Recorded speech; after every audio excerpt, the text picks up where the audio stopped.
Okay, Dana White announced some fights yesterday that happen to be extremely important fights in the heavyweight division, in the light heavyweight division, and in the bantamweight division. They're the biggest fights you can make. We have Aspinall versus Sandhagen. Actually, that fight sucks. I'll give my points about that. We have Ankalaev versus Pereira 2.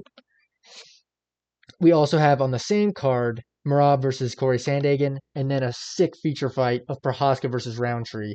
And then finally, I'm going to go over some points Ilya Tapuria made with a collaboration with the Nelk Boys about how Justin Gaethje might be next, and the UFC's leaning towards that, which I have a serious problem with, and that'll be the end of the video.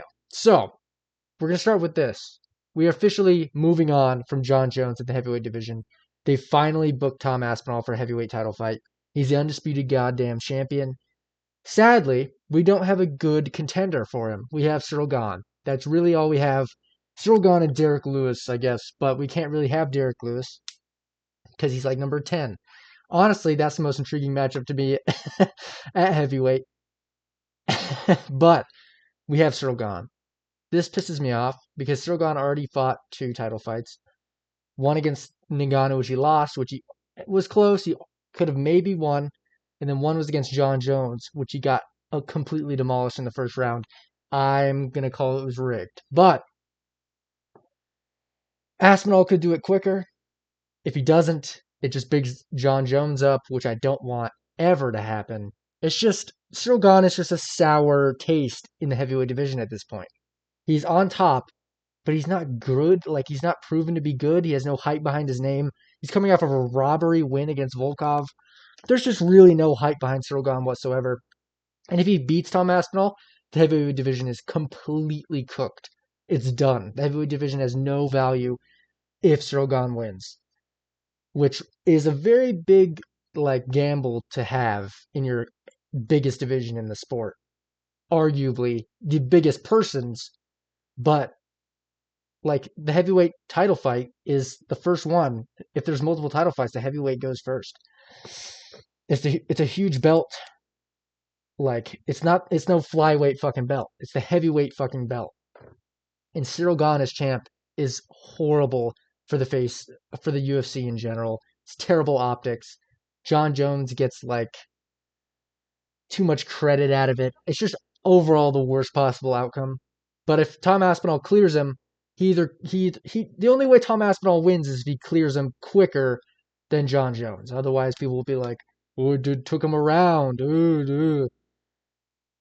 It's just not hype, and every outcome leads to a lot less fun for me. But there's really nothing to do at heavyweight. If Pereira's not going up for that super fight, which we now know he isn't, even though he teased it so much in his Instagram over the months, but this is what we got, and it's all we got, which is disappointing, but I do think Aspinall's going to kill him. I think Aspinall's going to knock him out. Probably a little bit. It's probably going to take him around. It's probably going to be at the end of the first round, going to the second, but I think he finds the shot. I think he puts out Cyril Gane. I don't think Cyril Gane has the power technique really to give trouble to Aspinall. He could maybe catch him, but I don't see that happening. Cyril Gane is not a one-punch knockout guy against anybody, not even Tai Tuivasa. I really don't think he's going to knock out Aspinall with one punch. And I think Aspinall will knock out Cyril Gane. Speaking of Tuivasa, if you get dropped in your ass by Tai Tuivasa, Aspinall's going to knock you out. Also, Cyril Gane's had problems with grappling in the past. Aspinall is a very efficient grappler.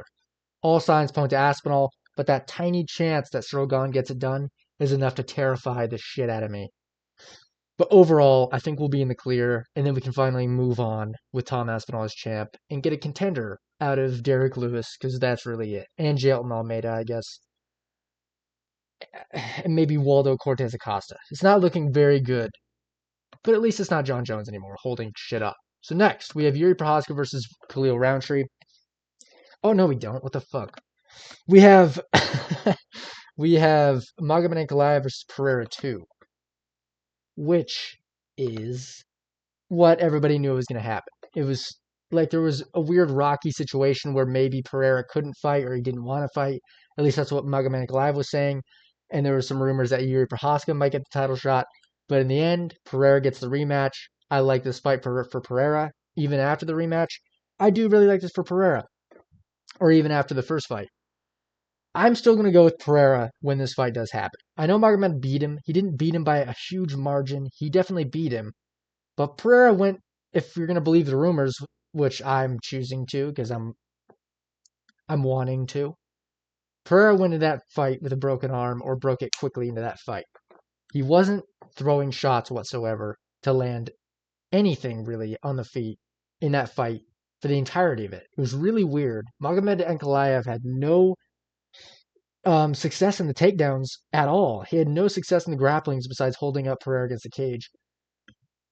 If Pereira can find his striking, which I believe he will be able to in this fight after spending time in there with Magomed Ankalaev, I think he'll start to figure him out. I think he'll start to actually be able to put some hands on him. I don't think Magomed Ankalaev is going to change up his game so much that he just is ripping Pereira down, takedown after takedown.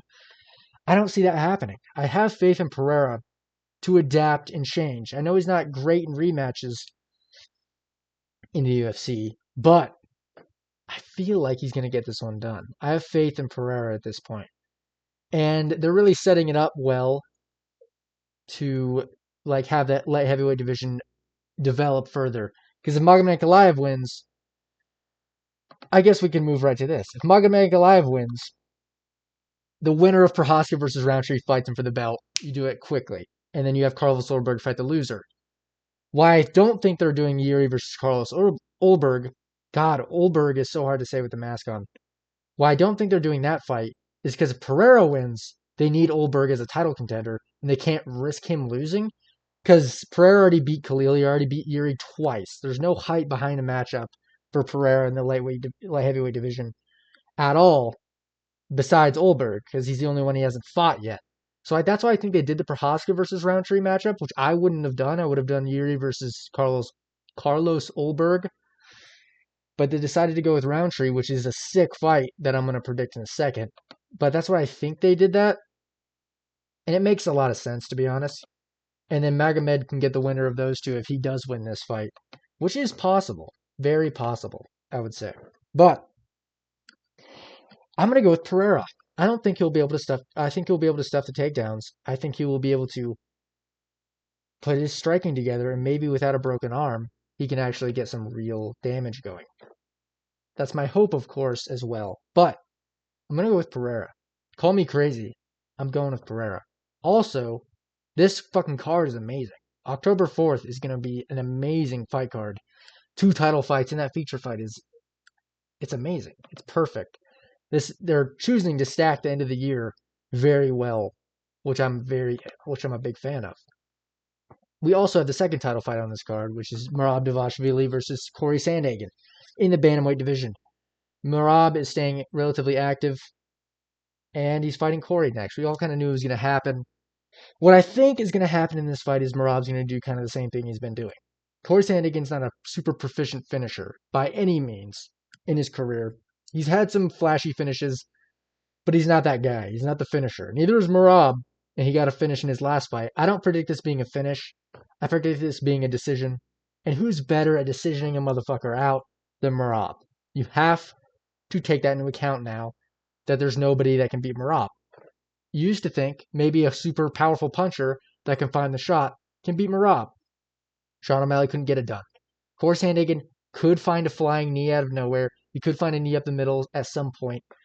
He could scramble well and maybe do some things on the feet. I just don't think it will be enough. I don't think anybody will ever be enough for Merab Dvalishvili.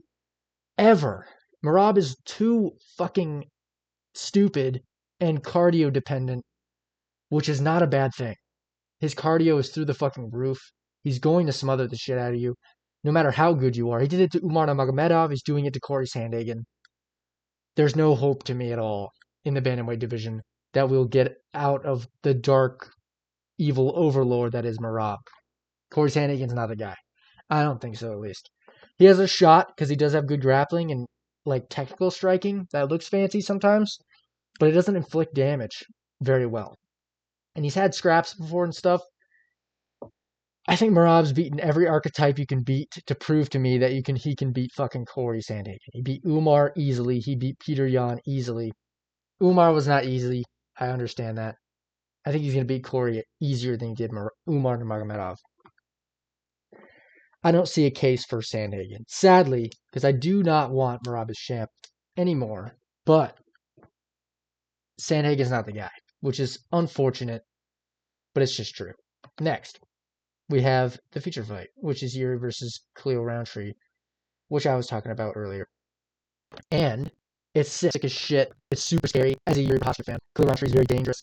He's weird the way he fights because he fights kind of slow and he can be boring at times, but when he's on, he's blitzing and he's quick. He's super fast, super powerful. He is good at damaging his opponent, especially to the legs, the body. He's very efficient at that. His Muay Thai background, he's good at that. Yuri Prohaska is a crazy guy. He's not going to do what Jamal Hill did and walk forward like a dumbass, not throwing anything, and then right when he does throw something, get caught. It's not going to happen, I don't think. I think Yuri's going to be, which might be a problem for Yuri, and he might just get knocked out. But I think Yuri's going to do what he always does. He's going to charge forward. He's going to take leg kicks. He's going to try to find shots on the feet. If it doesn't work, he's going to keep fucking trying. Khalil Roundtree's going to maybe get a little bit pressured. The thing about this fight is I've seen Khalil Roundtree get broken. I've seen him get pressured and beaten up and finished. I've seen that many times. I've only really seen Prohaska get finished by a super strong counterpuncher, which Khalil Roundtree is. This fight is really hard to predict. As of right now, I'm leaning Yuri, just because I think if Khalil doesn't catch him, it's going to be a lot for him to deal with as rounds go on. And Khalil's kind of prone to quitting a little bit. It's hard for me to say that without also realizing I'm going to get hit for it. But he's a little bit of a wilter, slower down kind of guy. He's reserved, and he stays reserved because I don't think he has an amazing gas tank. And I think if Prohaska is making him kind of dance to his dance and getting like, he has to be kind of be forced to like move around a ton and throw a bunch of shots back to get Yuri off of him. I think it's going to tire him out. I think he's going to start taking damage. Maybe Yuri lands a big shot. Maybe he lands a clinch knee, hurts Khalil against the cage or some shit. If it goes to a decision, I'm 100% picking Prohaska, but if it's going to be a finish, I'm probably going to say Khalil catches him and chins him. But Prohaska doesn't really get shinned by anybody but Pereira, so it's hard to say where his shin really lies. He can take a ton of damage. And his Khalil I'm so bring this up. Khalil Roundtree took Anthony Smith to the third round finish him. I really don't like that. I don't like that at all. Even though he had a really good performance against Jamal Hill, Prohaska's a different beast. And I think he'll be able to. I think Prohaska's going to have a lot of success in this fight. It's a shorter opponent. Where he's pushing forward. The shorter opponent thing might be actually not good for him. He might get caught over the top with his dumbass hands down. Ugh, this one's really hard. But I'm still not fully on the Khalil hype train when it comes to power and finishing ability. I'm not fully on that yet. Prohaska, he's had more performances where I'm like, holy shit, he's the man. I just question Prohaska a little bit less at this point than Khalil Roundtree. So for that, as of right now, I could change my mind. I'm going to go with Prohaska. Next, we have this. We have Pereira to Pereira. Top Nelk Boys or whatever. I don't really know the context. I know he beat Nelk Boys a ton. Instagram would load. There we go. I know he beat on the Nelk Boys and beat the shit out of them and try to aura farm on the Nelk Boys, which is cool, whatever. But apparently this was said. Pereira saying the UFC is leaning for a fight with Justin Gaethje. I think this is so dumb. If this does go forward, I really don't like it. I don't like a Justin Gaethje fight, title fight. Out of everyone that's kind of in contention right now, even Holloway at this point. We have Holloway, we have Paddy Pimblett, Arman Tsarukyan. And Holloway's not even in there to me. We have Arman Tsarukyan and Paddy Pimblett. And I guess Gaethje. Gaethje's the last one to me that should be getting a title shot. He beat Rafael Fiziev twice. That's really all he's done right now. He lost Holloway and knocked out. And he beat Rafael Fiziev again. He's coming off a win against Fiziev, who's number 13. That doesn't earn you a title shot when there's Arman Tsarukyan, who hasn't lost a fight in fucking forever. And but the thing about Arman, he's super inactive. So to me, we need a contender fight between Arman Tsarukyan and Justin Gaethje. Or Paddy in the mix there. Paddy's at least on a win streak. Justin Gaethje's on a 1-fight win streak. That doesn't earn you a title shot. Also, I hate that we're rewarding Justin Gaethje for the attitude he's having. Gaethje's been having an attitude where if I'm not getting a title shot, I'm retiring. And rewarding him is so dumb to me. I don't understand UFC. They're so flippy-floppy with the way they want to enforce their rules and their mindset. Because if this does go through, they're rewarding Justin Gaethje for kind of being a huge bitch and ruining everything. We could have had Justin Gaethje versus Arman by now. Gaethje versus Pimbett's a huge fight that everybody would love. And if you give him the title shot out, directly after the fight would be perfect. Give it to Arman in the meantime even. Gaethje doesn't deserve it all. If you do Arman versus Paddy, it just doesn't roll off the tongue as well. Gaethje versus Paddy, and then Arman gets the title shot. Or if I Twitter or something, it's perfect. That's perfect. But if Gaethje gets a title shot, we might do Arman Paddy, in which both those guys are waiting in line for someone who should be below them, which to me is bullshit. Completely bullshit. I think Max Holloway should fight Charles Oliveira next. I might go over that video tomorrow. So either Arman or Paddy should be the guy. Really, no one should be. We should do some number one contenders fights in the meantime to see who will be title shot contender next. If Gaethje gets it, it's just so out of line for me. It doesn't make any sense. It makes the UFC seem weak as shit.